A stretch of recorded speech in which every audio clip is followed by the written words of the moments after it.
Hey everybody, this is Matt from endsickness.org. Today I'm going to talk about why the plant-based diet is a better choice than the low histamine diet if you have histamine intolerance. So first, let me say I'm not a medical doctor. This is not medical advice. This is based on my personal experiences for educational and informational purposes only.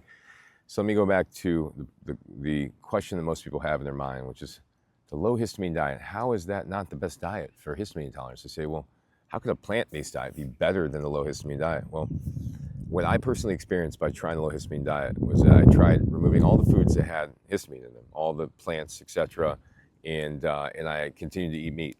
And I said, okay, I'm eating a low histamine diet, right? Not realizing that meat itself has high levels of histamine, depending on its cut, its age, all that, and depending on how it's cooked, and all of the things that I was doing were impacting histamine levels with my food. If I was putting any oil on it, frying it at all, sauteing it, all that increased histamine.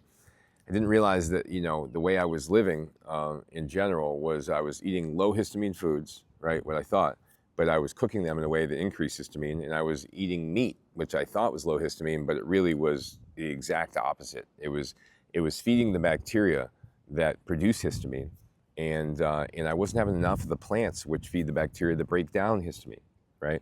And this was the imbalance that allowed this histamine intolerance to perpetuate in me for years. And I thought to myself, wow, this is just something I'm going to have for the rest of my life, I guess. I'm just need to be eating low histamine, and usually things are okay as long as I eat low histamine, right? But the reality is, the meat was a big irritant, okay? It was driving this whole histamine thing. Once I got that out of the way and I really went fully plant-based, and what I mean by plant-based is like whole foods, plants, right? Your rice, your beans, your potatoes, your fruits, your vegetables, all the things that are plant-based whole foods, not packaged stuff, 20 ingredients in a fruit bar things, none of that, right? Once I really went whole food, plant-based, everything changed. Now histamine was irrelevant. Now all of a sudden I was able to eat whatever had histamine in it, as long as I didn't have the meat. I could even have a little bit of the animal products. I'd have some colostrum, I could have some cheese, I could have a little bit of eggs. There was no issue, right? But as long as I kept that in a moderate amount, where it was, a few times a week or something, then it was no problem, as long as I was eating almost all plants. You know why? Because the plants have fiber in them, and the fiber are broken down by the good bacteria in your stomach. These bacteria are the same bacteria that break down the histamine, that degrade the histamine. These bacteria also produce short-chain fatty acids that calm down the mast cells in the stomach, and the mast cells then secrete anti-inflammatory molecules and calm down the immune system all throughout the body. And this basically helps to reduce the overall histamine levels in the body and get the body back to a place where it's in, a comfortable state. So the point I'm getting to is that you also got to take into the fact that, histamine in general is broken down by, it's removed out of the body in two ways. One, it's removed by the bacteria that are in your gut, okay? So the bacteria will break it down, they'll remove it, degrade it, okay? Number two is it's eliminated through the kidneys, or the urine, okay?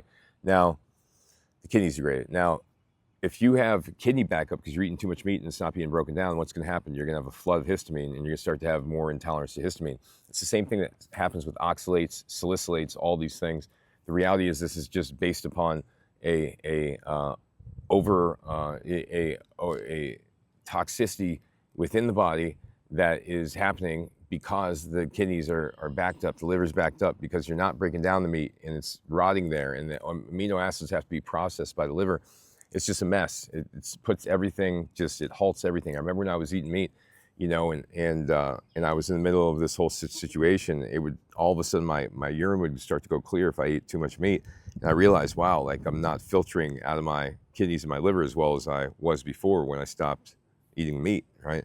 So when you take that stress off the detox system, the digestive system, from eliminating the animal products temporarily, you start to process these histamines much better, and you stop having to be fearful of histamine in food. And then at some point you could add these meats back in, these other foods back in moderations, and watch your symptoms and make sure things don't get worse. But the main point I want to make is that the plant-based diet actually produced better results for me than the low histamine diet did. There was definitely a plateau in the low histamine diet. Plant-based diet just kept on giving the benefits and got to a point where I was completely symptom-free and healed. And obviously there were other things I did, but that was definitely a foundation to getting over the hump. I could say was going mostly plant-based. So thanks for watching, everybody. I hope I detailed the differences between the low histamine diet and the plant-based diet and their effects on histamine intolerance. Have a good one. Take care.